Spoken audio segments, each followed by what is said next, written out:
What's up guys, Lord Hazen here, back again with another video, the first video of 2026, and this one is gonna be a bit different because firstly, I've been gone for a couple of months, and number two, in that space of time, I've built myself a home, office, studio, study, man cave.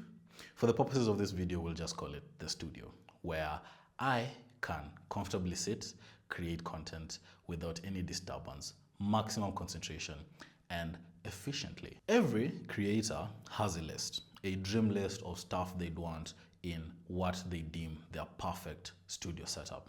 I had one too, but what they don't tell you about such a list is it's always evolving. It keeps on changing. It's shaped by the needs of the studio. It's shaped by the budget, by experiences, by the mistakes you make trying things out here and there, and above all, the things you end up needing on a day-to-day. Also, this is not a flex setup. It's a fully functional setup. It has been built slowly, intentionally, and piece by piece. I do not like clutter or hoarding, so every single item you see in here was chosen for a reason. Workflow, performance, comfort, efficiency, and overall longevity. That said, in this video, I'm going to walk you through what I got, why I got it, what alternative I considered, if any, and how everything here works together as one system. So let's get into it. The best place to start this is going to be with this, my electrically operated desk. Now, this desk has quite the story to it. This isn't the desk I got the first time. The desk that was here is what is currently here as shelves, but story for another time. This used to be a 1.4 meter long by 0.6 meter wide tabletop. But I later on upgraded it to this longer tabletop to fit the sheer size of my MSI 491 CQPX ultra wide, super ultra wide monitor. So this is now a 1.7 meter long desk by 0.7 meters wide. Now, this is where I believe the beauty of an electrically operated desk comes in. The ability to work when standing. It's really good for your posture, for your back, for your neck, and overall health, and just to change up the vibe while working. What works for me currently is I'll work while sat down for 45 minutes and I'll stand up for 15 minutes. Every hour, there's going to be that switch. This desk goes all the way to 120 centimeters at the highest point and 75 centimeters at the lowest point. Previously, I had a 34-inch curved MSI monitor, and it fit really, really good on my 1.4 meter long desk. No issues at all. It left ample space on both sides of the monitor and just left overall ample space for, room for activities when I'm sat in front of the monitor. But then when I upgraded to this ginormous panel, the panel ate up the desk space on the 1.4 meter long desk. I don't know if I can use that word, ate. Basically, it was just too big for that monitor, hence the need to upgrade the space. And I only upgraded the tabletop, not the whole table plus the motor. Also, this table, the motor powering the raising and lowering mechanism, is rated for up to 60 kilograms. So that's good. I don't think with anything I've got on here, I've gotten anywhere close to that 60 kg weight rating. So that's some good future proofing right there. Now, that's the perfect segue to everything that I've got currently on the mousepad. Starting with this. This is my Attack Shark X820 Ultra keyboard. Another theme you're gonna see in this video is that these names are getting seriously out of hand. They are quite a mouthful. This is a 75% mechanical keyboard. It gets rid of the number pad but keeps the dedicated arrow keys and functional row. It is designed for people who want the talky or creamy typing sound associated with custom keyboards without having to build one from scratch.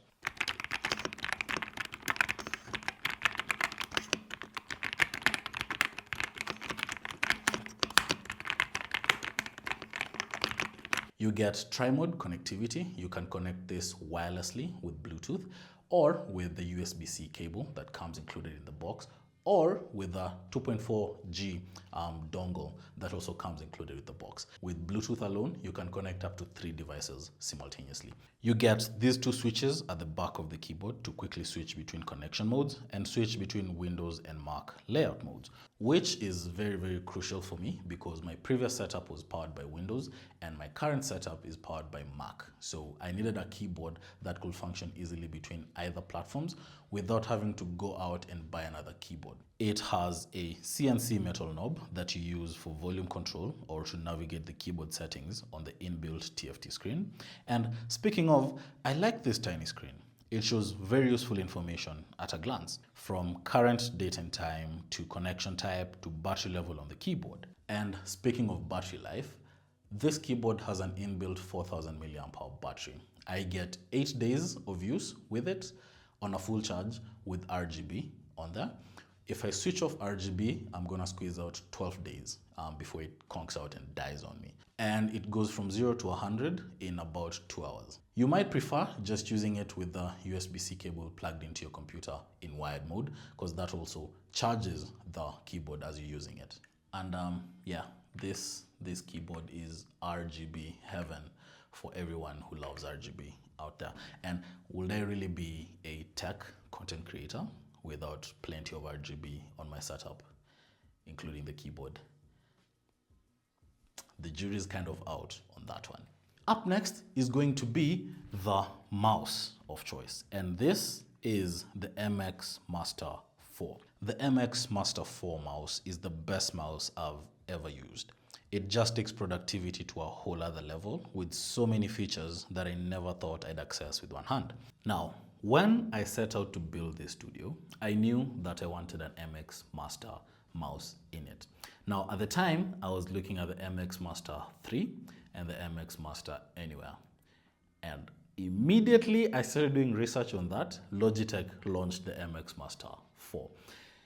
I'm not one to read into signs, but if you are, that was probably a sign that I should go for the MX Master 4, which I did. And I have not regretted it one bit. The MX Master 4 unlocked a whole suite of possibilities that I didn't know a mouse could do. I've got the buttons and wheels on this thing customized to do something in each of my Adobe apps that I use for editing, and a couple more for system features and triggers. Scrolling on this is smooth, and thank God for extended DPI because it makes cursor movement on this ginormous monitor so easy. It's silent, it's super customizable, it's very consistent, and I never knew that mice would allow you to set the scrolling force of the scroll wheel. That is really cool. That is so useful. Also, shout out to battery life because I've had this mouse for just over a month and a half now, and I charged it on unboxing day to 100%, and 6 weeks later, it's at 80%. That then brings us to the 2 biggest investments that are currently sat on this table, and that is the M4 Mac Mini and the MSI 491 CQP-X OLED monitor that are sat right behind me. So let's talk about the computer that's running this setup. At the heart of my studio is the M4 Mac Mini, and this is honestly one of the biggest decisions. Originally, I was considering a custom-built PC, but then Apple Silicon walked into the chat, ticking quite a lot of boxes from the get-go. I needed something minimal with a small footprint, discreet, something I could easily move around with and get work done. So I shifted my attention to the M4 MacBook Pro. It's sleek, it's powerful, and easy to lug around if I needed to travel, work on the couch, or on the move. But when I stepped back and looked at it holistically, I realized that bulk of the work that needs heavy lifting, that needs massive compute power, is done while I'm sat at the desk. And if I need to work while on the move, I'm either working on my phone or my iPad Pro. So now I had another spanner thrown in the works. Did I really need to pay MacBook Pro money for MacBook Pro performance? Well, the answer to that question is no, especially since at the time I had already also gotten my previous MSI 342CQR E2 34-inch curved monitor. I had the Taksha keyboard and I had my Xiaomi mouse. So basically I had all the peripherals and accessories that I needed to work. I didn't need to spend MacBook Pro money for compute power when I could spend less for the Mac Mini and get the same type of performance. Now that then brought in another question of which spec of the Mac Mini do we go for?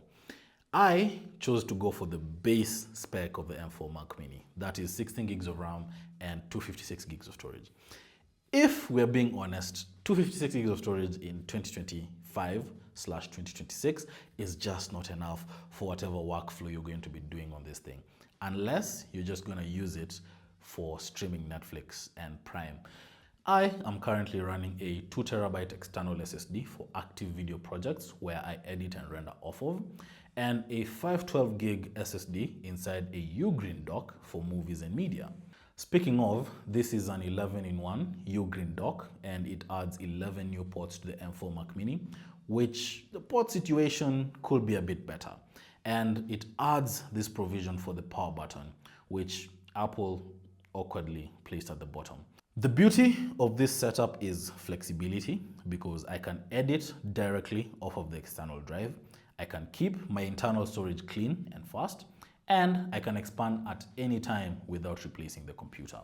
We'll get deeper into my experience with the M4 Mac Mini, especially as someone who's transitioned from Windows into Mac, a bit later in the full review of my M4 Mac Mini. So stay tuned for that video. You wanna hit that subscribe button and turn on notifications so you do not miss that video when it goes up.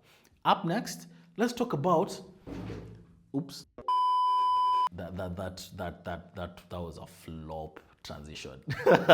Let's talk about this, the gigantic MSI OLED monitor that's sat at my desk currently. Now, this is quite frankly the star of the show. I honestly still get chills just looking at it every single day when I'm using it. It's so good. And fun fact, I almost dropped this thing when I was assembling it on my monitor arm. Okay. Oh!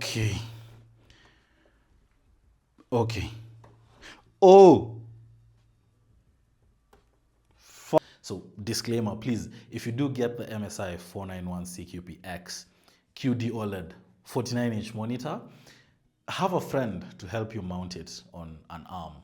Instead of 2 monitors, I now have 1 massive canvas.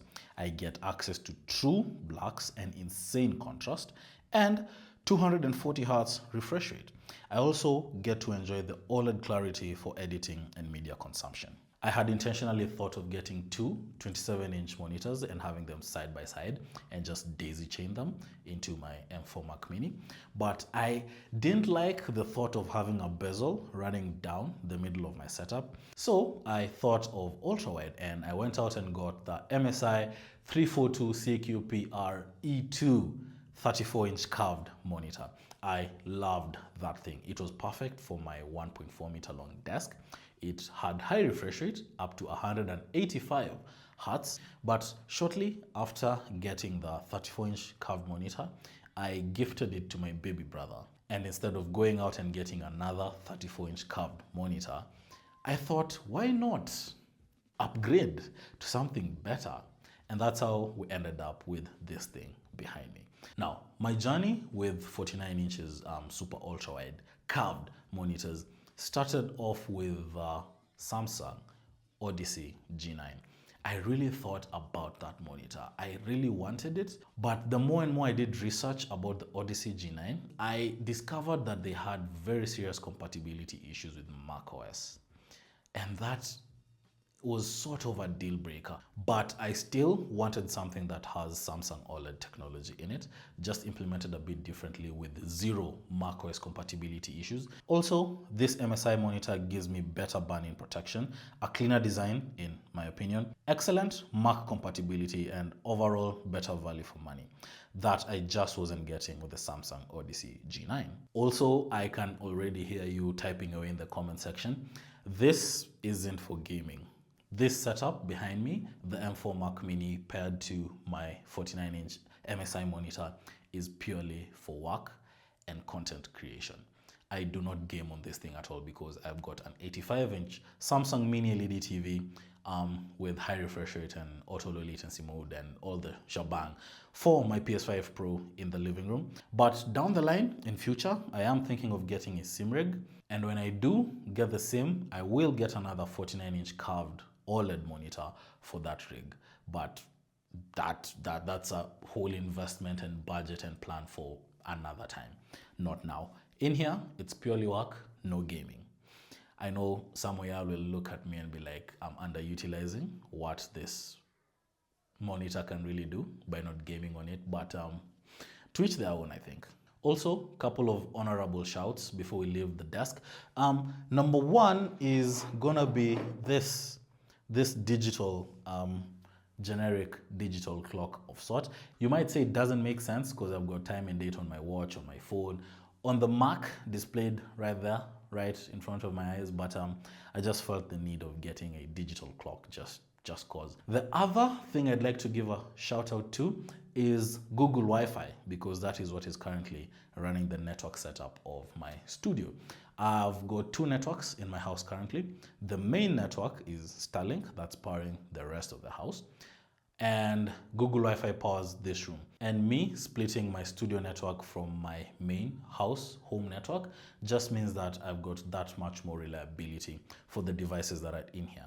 I'm not gonna have the PlayStation 5 start downloading or updating games from Google Wi-Fi. It'll do all that from Starlink and leave this network alone. So this network stays fast, this network stays consistent, and I only use this majorly for downloading massive files, uploading massive files to TikTok, Instagram, YouTube. All that is being done from Google Wi-Fi. Haven't had any issues with it so far. And the speeds are pretty good. Up next is the chair of choice.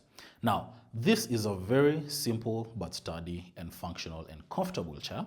It has epic head, neck, back and thigh support. It's height, swivel and tilt adjustable.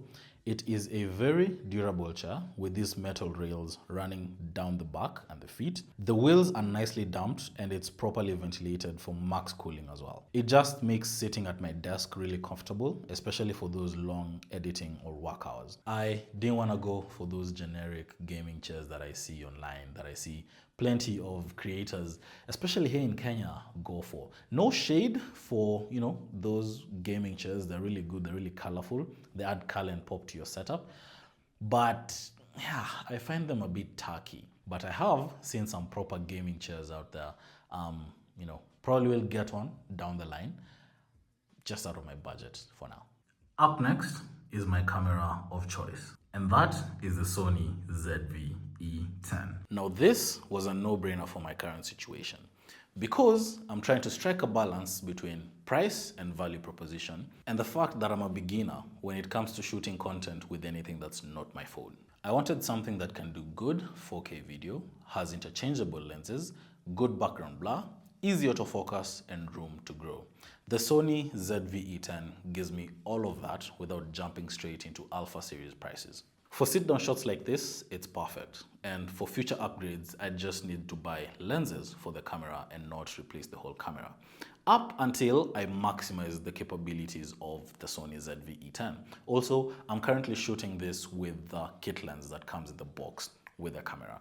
Once I maximize the legs of what this thing can fully do, all I need to do is buy lenses for the camera. And once I max out what the camera body can do, all I need to do is buy a body. And I'd already have invested in lenses, so I just use the lenses I currently have with the new camera body.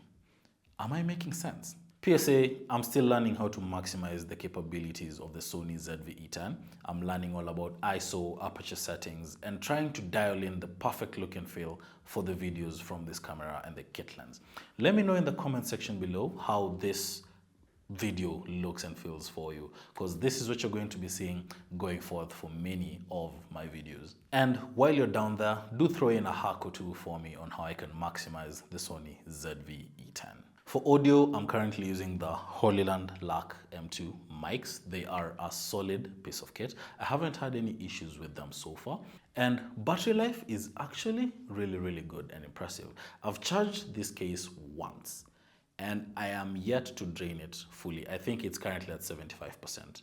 I like the audio. Do let me know how the audio quality is for you guys after this goes through rendering and processing over on YouTube. I'd like to know how that sounds for you. Also, honorable mention to the shelves that I DIY'd from what was previously the tabletop. I just had my carpenter slice it into half and I got some L-stands and DIY'd some very useful shelves. Shelves that I use for my cameras, audio gear, decor, batteries, and anything I need quick access to for my content creation. And also, shout out to my Formula One artwork. I love them to bits because I'm a motorsports and F1 enthusiast, and they just look epic on my wall. So yeah, that's the studio going into 2026. It's not finished. It'll keep evolving and growing as I grow, but for now, it's exactly what I need. If you enjoyed this video, be sure to hit that like button. It lets the algorithm know that I'm doing a good job and gets this video to more and more people.